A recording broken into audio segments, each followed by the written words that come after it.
Good afternoon. I'm Caitlin Welsh, Director of the CSIS Global Food Security Program. Welcome to today's online event on the impacts of climate change on malnutrition and what can be done to address both at once. In recent years all over the world, there is increasing recognition of the relationships between climate change and food security, in the ways climate change is reducing agricultural production, the greenhouse gases emitted through food systems, and the ways agriculture and food systems must adapt to a changing climate. And yet there's relatively little discussion on the impacts of climate change on nutrition specifically. While nutrition, of course, is the goal of all food security interventions, nutrition for human health, for human growth and development, and for economic development worldwide. With evidence we cannot deny, including from the world's worst humanitarian crises, where climate change is leading to near famine, the political conversation is changing to consider what are the many ways climate change is affecting nutrition, what's happening to address these challenges at the global level, and what is the United States doing, and what else must be done. We're honored to have with us three of the best placed experts to address these issues today. Rania Dagash-Kamara, who is UNICEF's Deputy Regional Director for Eastern and Southern Africa. Rania is joining us remotely from Nairobi. Jessica Colston is the Environment Lead with the Global Alliance for Improved Nutrition, or GAIN. Jessica is joining us from London today. And Gillian Caldwell is Chief Climate Officer and Deputy Assistant Administrator in the Bureau for Development, Democracy and Innovation, or DDI, at USAID. Gillian is joining us from Washington today. I'm very excited to hear from each of you in a moment, and I'm very excited to hear from our audience as well. Following our panel discussion today, audience will have the opportunity to submit questions using the Ask Questions Here button on our event page. At this point, though, I'm very pleased to turn the virtual stage over to Will Moore. Will is the CEO of the Eleanor Crook Foundation, which is a leader in the fight to eradicate global nutrition. Will is joining us today from North Carolina. Will, over to you. Thank you, Caitlin. And I am really humbled to share the stage with this group of experts. It is a great group that folks are going to hear from today. The climate malnutrition nexus, I think this is a term that sounds so academic, so theoretical, that I really wonder if there is a better term for what we're here to talk about today. For the millions of mothers in Somalia who will put their children to bed tonight without food after 4 failed rainy seasons, there could be no truth so simple and so real. For the millions of 50 million actually children in the world right now suffering from wasting, whose bodies are skin and bone, many of them too weak to move. This is not just a theoretical nexus. We don't need any facts or figures about crop failure or nutrient loss or skyrocketing food prices to convince them or their family that we have a real problem on our hands. What we're talking about today really is mass climate deaths from starvation. Today, malnutrition is the #1 killer of children. A child dies from malnutrition every 11 seconds. And deadly malnutrition has long been a public health emergency.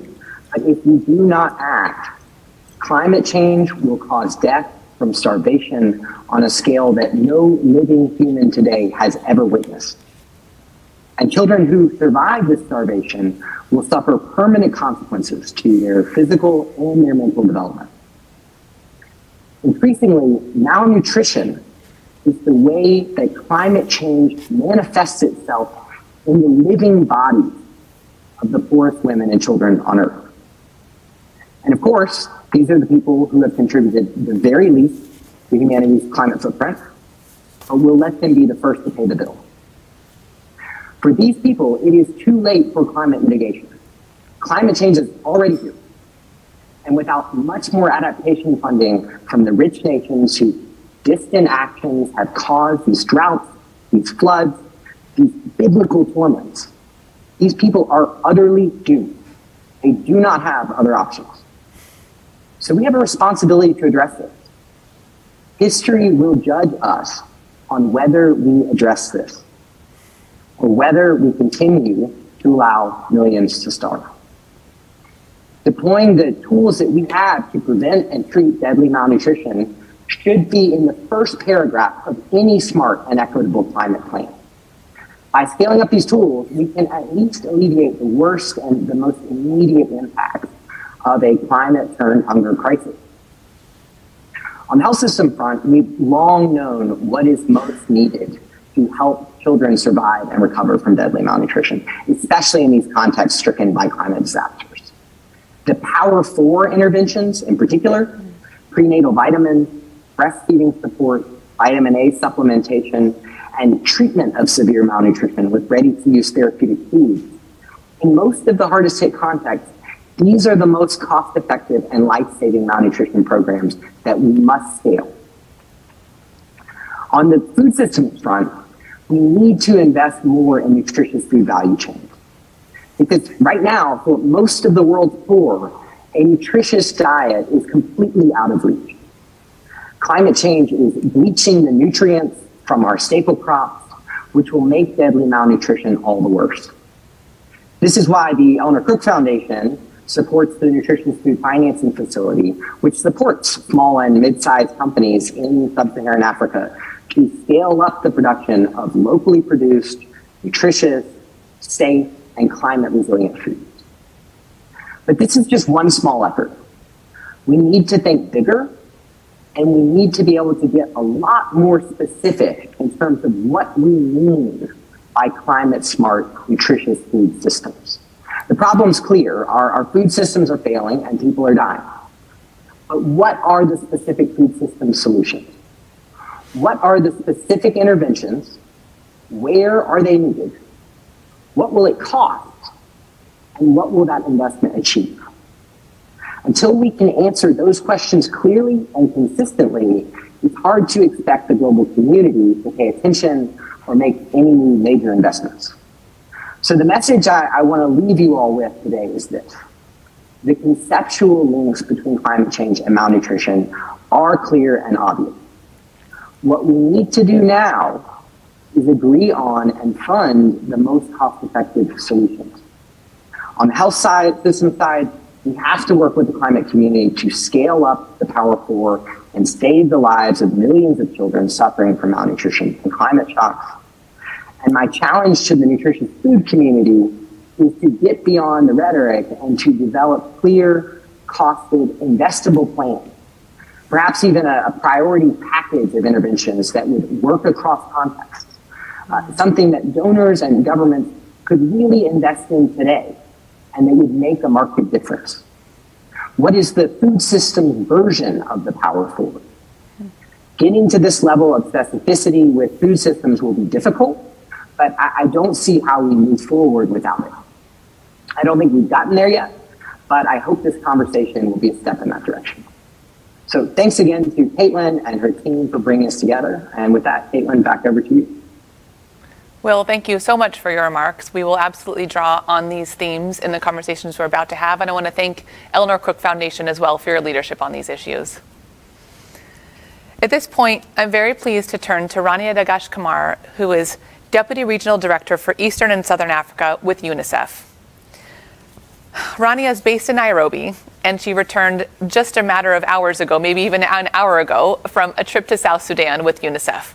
Rania, thank you so much for joining us. I'd like to note at the outset that your remit is quite large. The East and Southern Africa region for UNICEF spans from Eritrea in the east to Angola in the west, all the way down to South Africa. So massive portfolio that you're considering, and thank you again at the end of your day, at the end of a long trip, for making time to join us.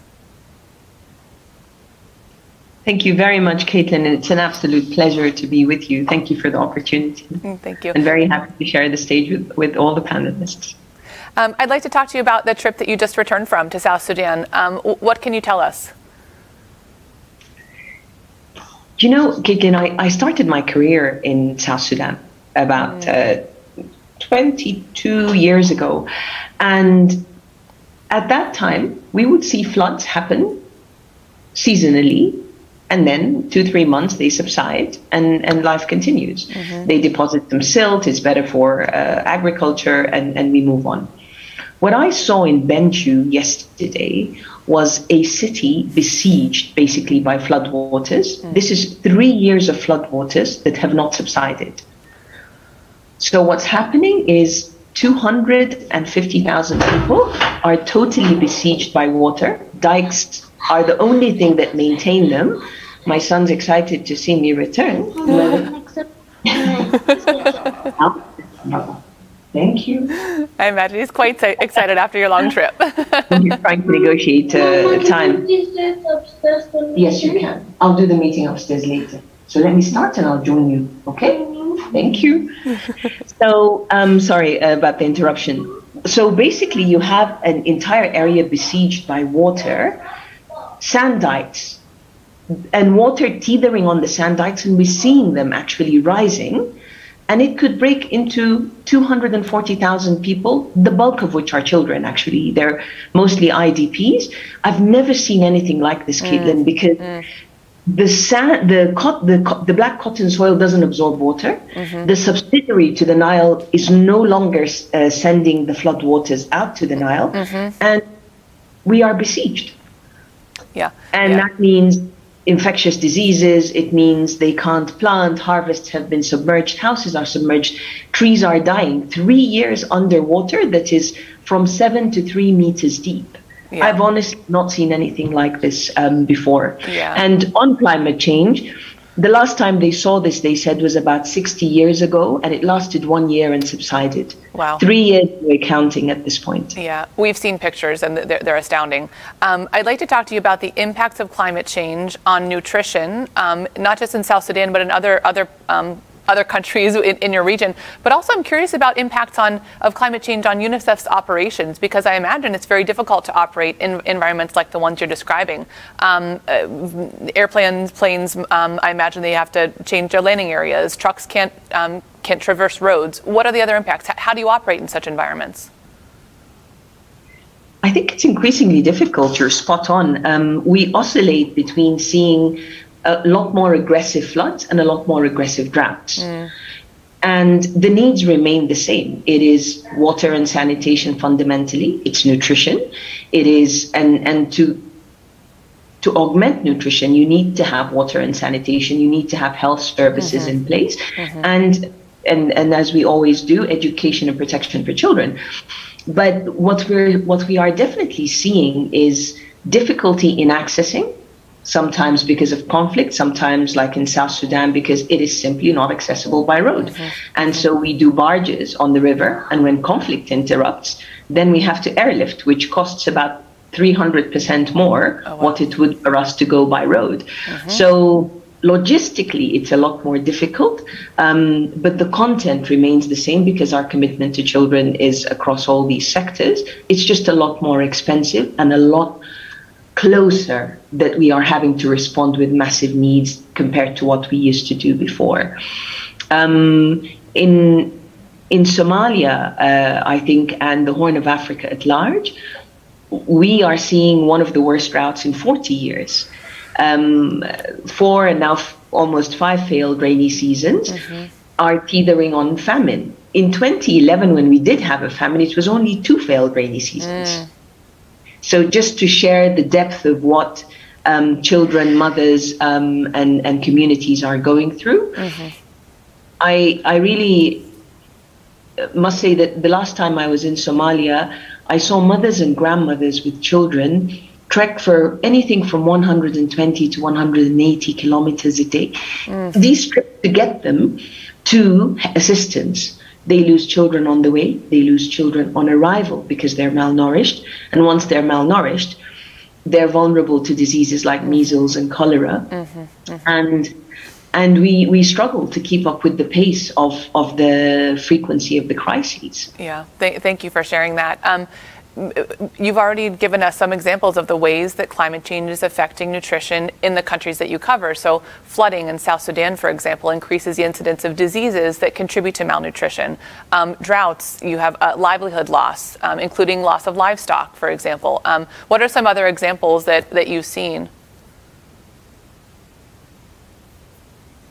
Sorry, Caitlin, can you please repeat that? Certainly. Yep, not a problem at all. So what are some other examples of the ways that climate change is affecting nutrition among the children that UNICEF is serving? We've seen flooding affecting increasing rates of diseases that lead to malnutrition, droughts that lead to livestock loss, etc. What else are you seeing? I mean, the treatment programs for children with severe wasting aim to save as many lives as possible. And we have to acknowledge that many of the children that we discharge from these treatments go back to households that are facing severe food insecurity. And they end up back in the treatment programs over and over. But these are also children who faced multiple nutritional deficits in early life. It's lifelong consequences. It's cognitive development is stunted. It's lower school performance that we see, and completion rates for that matter, lower lifelong earnings. I think the World Bank estimates that the economic costs of undernutrition at GDP in Africa and Asia. So it really is quite critical what we see, and the impact of long and short term, and the longer term is even more scary. Sure. Thank you very much, Rania. We'll turn back to you in a few minutes with some additional questions, but thank you again for making time at the end of a long trip. Thank you very much. I'm very pleased right now to turn to Jessica Colston, who's the environment lead and generally the climate change POC with GAIN, the Global Alliance for Improved Nutrition. Jessica is joining us today from London. Jessica, thanks for being with us. Thanks, Caitlin, and thanks for including me in this important discussion. I think already from the comments we can see how critical this conversation is. We've had Rania outline the many things that she's seen in her recent trips to Somalia and South Sudan about the impacts of climate change on malnutrition. What else? What can you add? There are many ways that climate change is affecting nutrition. What else are you tracking? Yeah, so I think what's really critical to note here, and was really highlighted in the latest IPCC report that came out earlier in the year, is these aren't effects that exist in isolation. They're compounding, cascading crises and long-term effects that are altogether going to affect the availability and the accessibility of food. So I think Rania has illustrated perfectly the effects of floods and other extreme weather events. So you could add heat waves, you can add droughts. And in his comments, Will talked about some of the long-term effects on reducing the actual micronutrient values of many staple crops. So that's things like iron and zinc and vitamin A. To that, I would add, we'll also see that the food production areas across the world that are suitable for growing crops will reduce. And if you're a farm labourer, the number of days that you can spend working in a field will also reduce as it becomes too hot to work on certain days. And so what you're seeing is a total reduction in the production of food. The food you've produced is likely to be lower quality. And then many of the labourers and the people who are already struggling to afford a diverse and healthy diet will see their incomes reduce just as prices for food go up. So you have all of these effects coming together. And it is an extremely worrying situation, as Will emphasised. I think you'll see increases in food security. And again, the same IPCC report puts that figure at 80 million additional people going hungry by 2050, on top of the 800 million that already go hungry today. So a complex picture, but I think the story is clear that there are so many important elements to address. Great. Thank you, Jessica. You returned not long ago from the UN Convention on Climate Change, the 27th, the COP27 in Sharm el-Sheikh, Egypt. Nutrition and climate change wasn't necessarily on the agenda for many years, and it seemed like it was this year. What did you observe there? Yeah, so I think it's good it's been a few weeks since the COP, because I think it's a huge and complex event. And I think the story on food isn't a simple one. I think you're right to say that we saw more attention on food than we've ever seen at a COP. And that's in a number of directions. In the cover decision, the final document that came out of the negotiations, there is a mention of food in the context of the crises caused by these weather effects and the food price crises caused by the conflict in Ukraine, which is a huge win. I mean, food has never been mentioned at all as an outcome from COP. And you saw this huge movement from civil society. We counted up and tried to put together all the food events happening and got to a figure of more than 350 across the whole side events, the different programs. So there's this big movement and big kind of emphasis on food. But when we look at actually what's being agreed, this crisis narrative is really coming through strongly. but there still isn't very much consensus on the actual transformation and action that need to happen. So the Coronavia negotiations, those are the ones around agriculture, lots of back and forth as to whether that could be expanded to a food systems framing and include more on nutrition and consumption. It didn't quite land, but there's still hope that that will come forward. And you saw these other initiatives, I think we're going to talk about more later, launched by the Egyptian presidency, one on sustainable agriculture, which is called FAST, and one which is ICAN, the initiative on climate action and nutrition. So lots of bright spots, but I think a mixed picture in terms of how much it's actually moving forward as part of the main climate agenda. Certainly, which we'll keep an eye on in COP28 in 2023. I'd like to turn to ICAN, which you just mentioned. GAIN was part of launching ICAN along with the Egyptian presidency of COP27 and a number of other UN agencies, the WHO, FAO, UNICEF, WFP, and UN Nutrition and IFAD. The goal of ICAN, generally speaking, is to help countries achieve climate change and nutrition goals at the same time. Can you tell us a little bit about the objectives underneath this broad goal? Yeah, so I think, as you say, the objective is really to bring together the climate and nutrition communities to accelerate action towards both goals. So we've touched on one side of the relationship, which is the effects of climate change on malnutrition. And the second I would add is that our food system itself contributes around a third of GHG emissions. So there's a bi-directional relationship where we also need to look at how the food system contributes towards climate. And the objective of ICAN, it's kind of not a goal in itself. It's designed to accelerate and scale up those efforts. So to say across things in policies, so the nationally determined contributions that countries submit for their climate goals, or, for example, their national nutrition plans, how do you make sure that they have references to both goals? How do you make sure that there's coherence in the policy space at the national level? Then looking across the enabling environment, what data do we have? Is that coherent? Are we able to look at climate data alongside nutrition data at the country level, sub-regional level, all of these things? And finally, the investment piece, which I think is really critical. How do you make sure that the funding is aligned to incentivize exactly that kind of joint goals and not having the two communities having completely separate agendas when it's so critical to bring that together. Thank you. We look forward to hearing more about ICAN at the next COP and hopefully between now and then, of course, but we'll be tracking progress under ICAN. Last question for you at this point is other work that GAIN is doing to address the climate change nutrition nexus. I know your work on climate change didn't start with the launch of ICAN, and as climate change and environment lead with GAIN, this is squarely within your portfolio. So can you give some examples of other work that you're doing? Yeah, of course. And I think, like the nutrition climate conversation, it's a journey for GAIN that I think we're partway through. So I joined around a year ago and I've been really trying to build out this work. And the first part is taking everything GAIN already does as a nutrition NGO, our programs in different countries, which range from kind of demand side work to working with SMEs. It's very diverse. And saying, how do we do all of that work in a way that's environmentally sensitive? So talking to our project teams, really going through the nitty gritty of, okay, well, you're already doing that. Can we do that even better? Or that activity probably well aligned. And the second piece, which is a bit longer term, is to then develop programs which support both goals directly. Which if we have more time, I'm happy to expand, but we have a lot of exciting work saying which types of foods do people need to be eating to support both nutrition goals and climate goals? How do we build those value chains?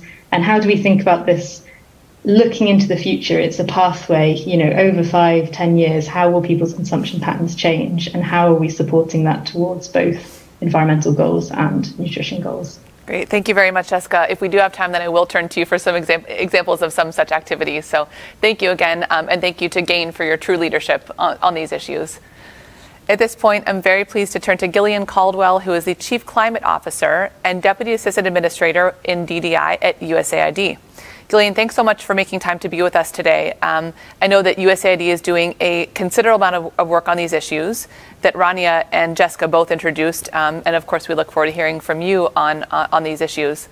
And I'd like to start out by just framing this with U.S. government and USAID leadership across the board. Food security has been a top concern for the U.S. government, at least so far this year, for a long time, and particularly this year. It was even discussed by President Biden and President Macron at their bilateral meeting last week. When it comes to addressing malnutrition, USAID Administrator Power made the largest ever commitment at that time to addressing child malnutrition here at CSIS this summer. Of course, this commitment was built upon at UNGA. And then when it comes to climate change, Administrator Power has called on USAID to be a climate agency, and USAID released its climate strategy for 2022 to all the way through 2030. Can you tell us about this strategy? Yeah, absolutely, Caitlin. Thanks so much for having me. So we launched the climate strategy on Earth Day 2022, and it takes us through 2030, which of course has been titled the decisive decade for action when it comes to the climate crisis. And it's really an unprecedented level of ambition for USAID when it comes to climate work. And in order to deliver on this strategy, I'll walk us through some of the key targets. We're really going to have to respond to Administrator Power's request that we become a climate agency and that we mount a whole of agency response to the crisis.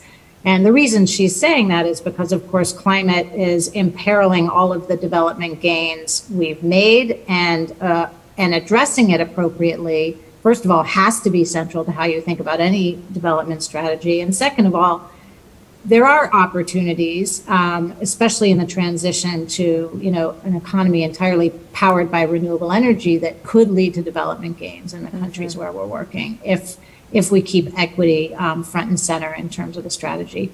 So the strategy has two kind of core areas of activity. Some are focused on direct action and intervention, and other activities are focused on systems changing interventions that really look at the enabling environment and the policies and the market forces that surround the crisis.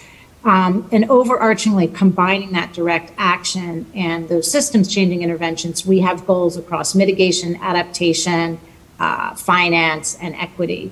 On the mitigation front, we want to reduce carbon emissions by 6 billion tons. That's about 1.5 times all U.S. emissions in 2021. Almost all of that, 5 billion of the 6 billion, will be achieved through nature-based solutions, including keeping critical forests and other carbon-critical landscapes standing. We also, and as part of that, want to protect and preserve 100 million hectares of land globally, which obviously, has agricultural implications. Then we're looking at being the lead alongside the State Department with on President Biden's PREPARE initiative. It's the emergency initiative on adaptation and resilience, and we want to reach 500 million people to increase their resilience and adaptive capacity. A big emphasis on climate-related information, which again is often very highly pertinent to the agricultural landscape and nutritional outcomes. And importantly, because there's huge gaps in climate finance, I'm happy to talk about this later, we have a goal to catalyze $150 billion in public and private finance by 2030. Thank you. Thank you for that outline, Rania. I'm sorry, Gillian. And we'll turn to the finance question in a few moments. But I'd like to also, at this point, turn back to something that I heard you speak about last week at USAID, where you mentioned that Administrator Power is advancing a reorganization at USAID, under which the climate change and environment teams, which you lead, will combine forces in a new bureau with USAID's Bureau for Resilience and Food Security. That was a very exciting announcement last week. So what more can you tell us? Yeah, so we're going to combine two big teams to create a larger bureau, which has a focus on resilience, ag-led growth, water sanitation and hygiene and nutrition, as well as environment, energy and infrastructure, and environmental and social risk management. Not everything squares neatly. So the renewable energy portfolio, for example, and the buildings and infrastructure teams, which I oversee, aren't going to sync as neatly with the resilience and food security agenda. But certainly, the work we're doing on sustainable landscapes and the environment is really relevant. And I think the point in creating this new bureau is, of course, to recognize the criticality of addressing the agricultural footprint when it comes to carbon emissions. It's both a problem and a solution, right? It's maybe 30% of global carbon emissions, but could get us estimates vary 30 to 40% of the way where the way we need to go if we look at, land use writ large and agriculture in terms of reducing emissions, and especially as regards methane, which is this highly toxic, short-lived climate pollutant. So this new bureau really acknowledges the fundamental interrelationship between these two terrains, and the criticality of our joint ambitions regarding both food security and climate. How can we kind of square the circle there and advance this work in ways that are synergistic and that work to deconflict some tensions in the terrains to the greatest extent possible. Great. Yeah. Thank you for fleshing that out. I do, in a moment, want to bring Rania and Jessica back into the conversation, but first I want to ask you to build on the point that you mentioned about financing, about the gap that exists and how USAID is helping to address that gap. Yeah, so we have a goal to catalyze $150 billion in public and private finance. That's about almost twice business as usual for aid, so it is very ambitious. Much of that will be achieved through the enabling environment. I referred to systems change. So the work we do, for example, to establish clean energy auctions, which crowd in private capital and fair and transparent auctions and give developing economies a chance to purchase renewable energy at discounted prices over the long haul. And as well as, the work we do to make, a least developed country a more attractive proposition because there's the right incentives and regulatory structure for the advance of renewable energy, for example. But there's also a pipeline development component and a matchmaking component and a concessional capital dimension to this. So, we are thinking where are the investable projects in mitigation and adaptation? What kind of concessional capital can we provide to de-risk those investments, especially in adaptation, where less than 2% of the private sector capital is flowing currently? And, what can we do to matchmake, to bring the buyers, especially many people who have these net zero commitments, together with the projects that are in development in many of the countries where we're working. Certainly, $150 billion, certainly ambitious, but that's only a fraction of what you mentioned last week, the $3 to $5 trillion gap that exists right now. Still a drop in the bucket. I think our broader point is that if we don't get the private sector engaged, we're not going to get where we need to go. We still haven't even made good on the $100 billion commitment, which is pretty preposterous. But now we've got a loss and damage fund in addition to, and that needs to be in addition to, right, the investments we already have to make on mitigation adaptation. So there's no way we get there without responsible private sector engagement. Yeah, thank you. Thank you for all this information, Gillian, and thank you again for making time to be with us. We started with Rania joining us from Nairobi, recently returned from a trip to South Sudan. Rania, anything you'd like to add based on what you heard from Jessica and Gillian?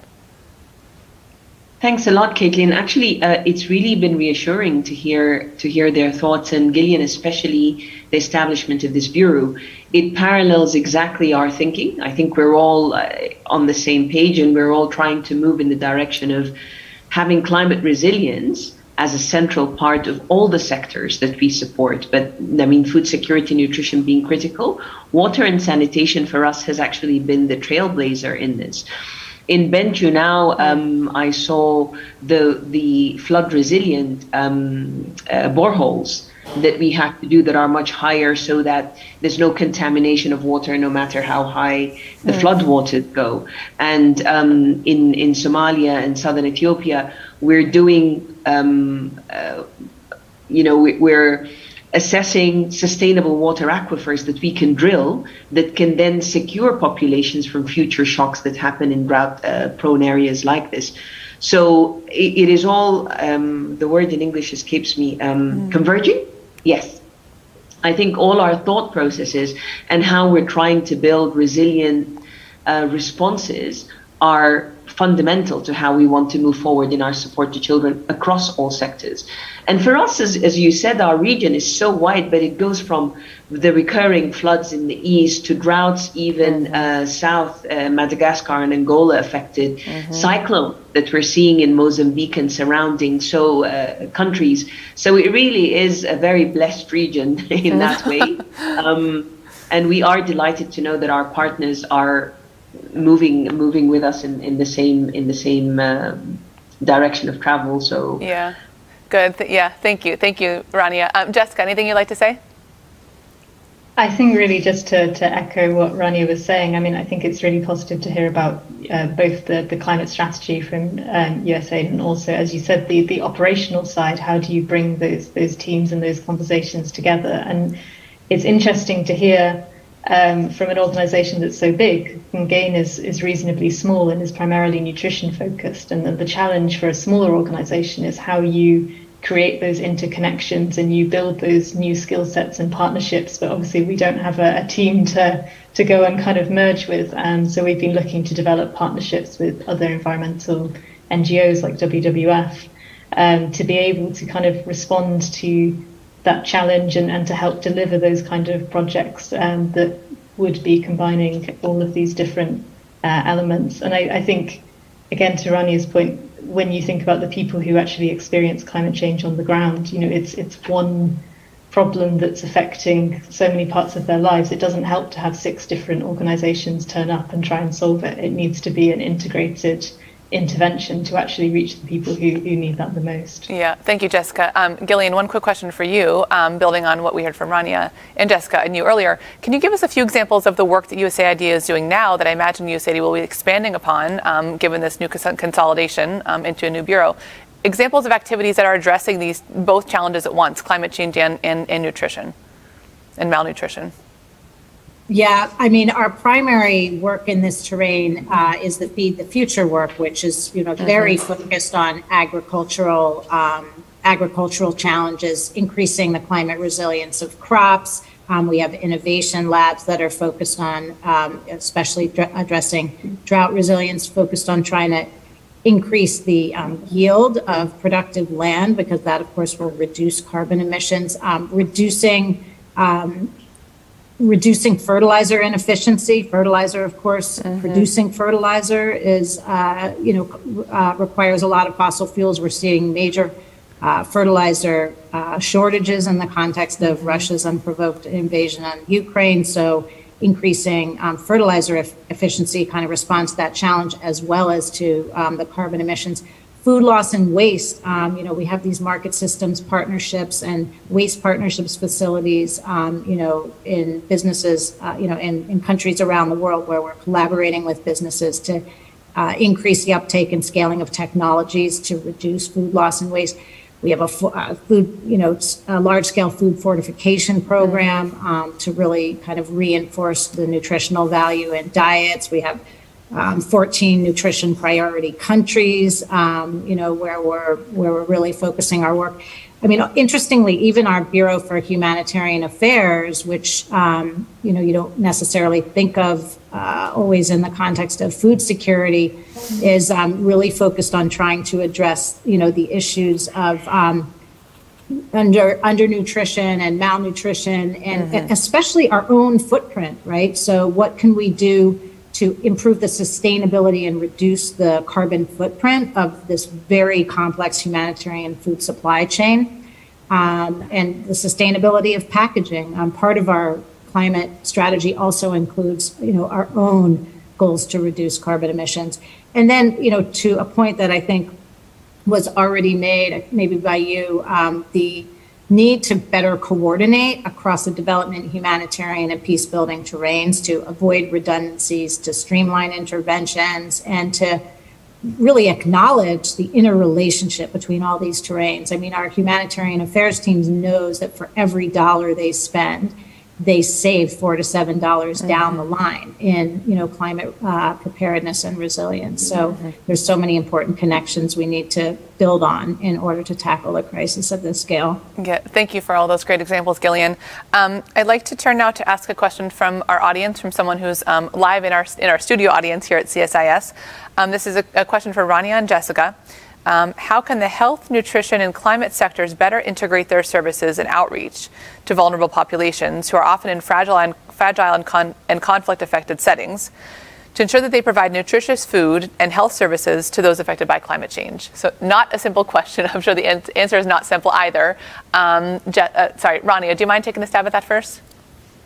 Absolutely, with pleasure, Caitlin, and thank you for the question. Integration of our services, as we were just saying, so that we support the child with all their needs in a crisis like this, is critical to how we operate. So we often use the same partner. In fact, not just within UNICEF, where a partner will provide the nutrition support for children who are severe wasting, but it would be the same partner for our health services, so that they come in, we screen them, we give them support, because a lot of the children who are malnourished that we see in the drought areas are also suffering from measles, from diarrhea, from vomiting, from cholera at times. And so it is how we operate, that we integrate those services. And I'll go even further to say that in Somalia today, we work with WFP and often share partners with WFP, so that we go on find and treat campaigns, and where WFP is taking the lead on moderate malnourished children, they respond first. And if we assess and find it is severe, we take the lead, but we go out together with the same partners. So it's critical to how we work. Otherwise, it would be a total waste of resource, and we would lose far too many children. Yes, certainly. Thank you, Rania. Jessica, anything you'd like to add there? Yeah, I think the piece on the ground is really critical in finding the right partners and making sure that you're working together. And sometimes an approach that GAIN has taken in Indonesia with the partnership with WWF, they work with palm oil farmers trying to prevent deforestation. And it's a very small thing and it's a very small proposal, but they found some funding such that GAIN could then provide nutrition education to those farmers and support in that way. So it's a very little thing, but it's trying to look for those opportunities to link up together. I think the big piece and the critical piece is the strategic one, and it's how you align roadmaps, whether it's kind of a national policy side, whether it's the strategy for large development organizations, and then you put the funding together behind it. Because I think as we've dug into GAIN's programs, we found very interesting things where we might be doing a project primarily for a nutrition goal funded by the nutrition part of a large donor agency, but it actually has huge climate benefits. And we said, look, can you take that away and take it to the donor and say, look, you also have a climate team, you should be aware of this, it's fantastic. But there hasn't been the alignment on that side to be able to do that. And then it makes it very difficult to say, we could expand the climate elements, if we had that integration. So I think it's that level. Up here, what's the plan? And down here, we need to build those relationships. Yeah, thank you. Jessica, you must have been reading my mind, because I wanted to ask you a question about what GAIN describes as the bidirectional relationship between climate change and nutrition. Most of our conversation has treated the relationship between climate change, how climate change is exacerbating malnutrition. Tell us a bit about the other direction for impact. Yeah, so I think Gillian, touched on this a little bit earlier in looking at some actions like food loss and waste, where you miss out on huge amounts of nutritional value when food is wasted, often the most nutritional fresh foods, but you also waste the emissions effectively that were used in their production. So that's a large area where GAIN has a number of projects that touch on things that reduce food loss and waste. I think others that are interesting are looking for opportunities where we might already be working to do something for nutrition. For example, we have a fund that tries to support SMEs to increase access to nutritious foods in African countries. And saying, okay, we're already engaging with those SMEs. As one of the criteria for their selection, can we also include the need for them to have a plan to reduce their climate impacts? When we actually work with them, we provide technical support alongside the funding. Where are those opportunities to do the same thing? if you go, I think we have a not dissimilar portfolio to USAID. We also look at fortification, both large scale, so after the crops are produced, and biofortified crops. When we're looking to scale up the production of biofortified crops, how can we also train those farmers in a way that you're using inputs efficiently? You might even be improving soil health and capturing carbon in the ground, all of which have mitigation benefits. So often it's a bit less clear than the relationship of climate change on nutrition, the adaptation side. But I think there's a huge amount to do the work that we're doing in an intelligent way to also reduce emissions. Thank you. Just wanted to make sure to bring that element into our conversation here. One final question. Oh, yes. Sorry, there is one thing I wanted to say that I forgot, and it's quite important actually. You know, on the integration agenda, this year, for instance, we were extremely well funded for response to the nutrition crisis. But nutrition alone isn't sufficient. The children need water and sanitation, they need health, they need all of these other components that go with it if we are to keep that child from returning to the centers. And often, what we see is donors actually go in with one sector and they forget the support sector. So integrating becomes harder. And I wanted to put that out because now in the attempt to bring the climate angle in, it helps us address an integrated package better, which is fundamentally what we want in crises like this. Over. Thank you for that very important point, Rania. As a final question, I wanted to build on something that I heard Gillian mention, but this is a question for you, Rania. This is about the impact of Russia's war in Ukraine on food security and on nutrition in the regions that you're covering. Gillian, USAID is doing an incredible amount of work addressing agriculture and food security needs within Ukraine, and of course addressing the global food security and nutrition impacts of the war. Rania, what do you see on the ground? We talk about this a lot theoretically, but what do you see specifically in terms of how this war is impacting nutrition on the ground in your region? In at least three ways, Caitlin.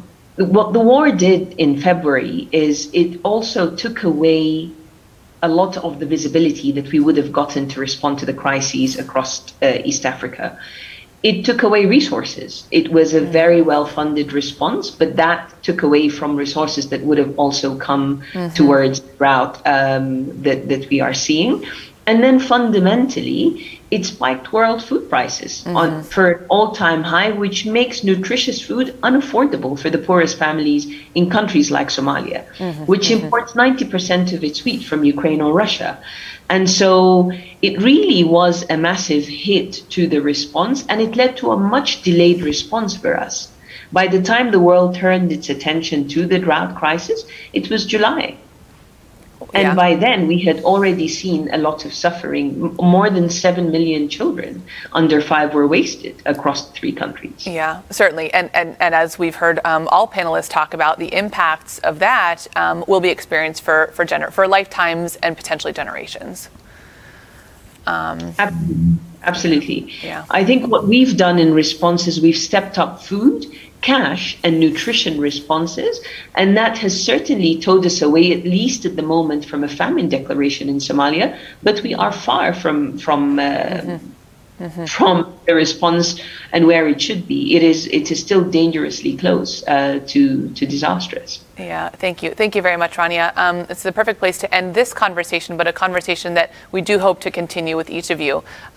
Before we conclude, I'd like to offer a chance for any final remarks, and we'll start actually with Gillian first, then Jessica, and then Rania. So Gillian, and anything for our audience? I think my only remark is that I've just long been concerned about the ways in which we compartmentalize our work of human rights and humanitarian concern in our environmental work. And I think the climate crisis is a symptom of that fundamental sickness. We need to recognize the mutual interdependence between human communities and the natural environment. And until we recognize that and respect those boundaries, we're going to continue on a trajectory that is poisonous and disastrous, and the consequences are just devastating, as we see in this field and in so many others. So we've got to take a more comprehensive look, and we've got to get beyond the silos. Thank you for the work that you're doing in this regard, Gillian, at USAID. Jessica, over to you. Thanks, Caitlin. I think my remark perhaps is a call to action. I really do feel that 2022 in so many ways has brought this agenda to the attention of the whole world. And I think we've discussed the responses of the development community and so on today. But I think, politicians, consumers, people all around the world have seen on the news what's actually happening in relationship to climate change and malnutrition and food insecurity. And so I think it's the time for us to really put our efforts and our energy into the integration agenda that we've described. And I'm sure the audience comes from many, many, many different backgrounds. But I hope that they can take away something in their own work where they can bring together these agendas and try to move forward. Thank you. Thank you for that important point, Jessica. And Rania, finally to you. Thank you, Caitlin. I think, for us, there's a few points. In our response, prevention comes first, but when prevention fails, treatment is a must. And so I would reinforce the call to action to say what UNICEF urgently calls on all governments and businesses and decision makers is to prioritize children and young people in climate funding and resources. Many of the countries that we support are the least offenders in terms of climate drivers, right? And yet are the front lines of where we see the effects of climate change. So please prioritize children in your responses. And across, businesses are critical to this as governments are and decision makers. Thank you for the opportunity again. Good. Thank you so much. At this point, I'd like to thank each of our panelists again for joining us today from Nairobi, from London, and here from Washington, D.C.